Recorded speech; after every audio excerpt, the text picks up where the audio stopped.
Hi guys, happy Monday. I hope you've checked your email or your to-do list and that you know that we are going to try to take a lot of stuff off your plate this week. We know you have a lot of work in your other classes, but we're just going to finish on wrapping up questions 2 through 5 on your Panda packet, which is right here, and then your grammar, which is in your Google Classroom. And you can type into the document and turn it in. And if you finish your grammar early and you practice and you watch the YouTube videos and you're ready to test, I'll have that up by Thursday. But right now we're going to look at question 2 in the Panda unit, which says, while avoiding plagiarism, that means do not copy from the text. Cite it correctly. And you don't have to type that in. I'm typing it in because I want to remind you, but feel free. Explain how information in source 2 is different from information in source 3 by paraphrasing the information. So when it asks you to paraphrase, that's where I put it in my own words and cite after.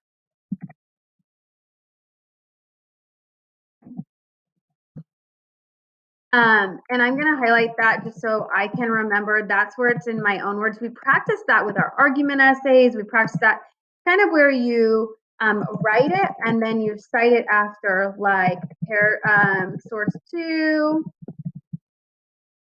paragraph 3 comes after because it's all in your own words. So this is kind of what it would look like to cite it. Okay. What it's asking you, the jobs you have is, first of all, you have to avoid plagiarism. That's job 1. Okay.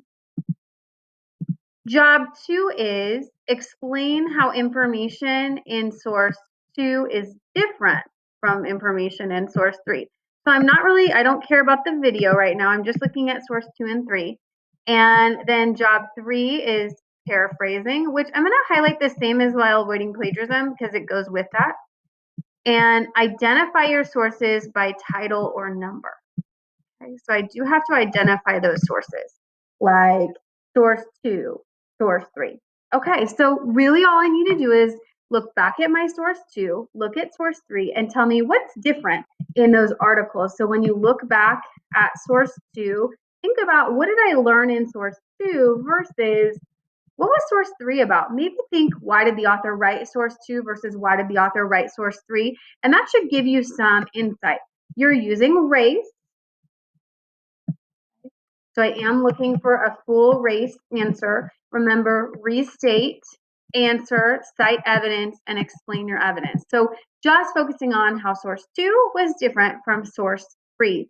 I will be sharing with you part of my answer tomorrow in our next video. In our video for question 3 right before we start. So that should give you some help too, but I'd like you to try to answer that question to the best of your ability. That's it for today, guys. Just starting on question 2. If you're ready to move on to question 3, then you'll click on the question 3 video and I'll start explaining question number 3. Thanks, guys. Have a great day. We missed you.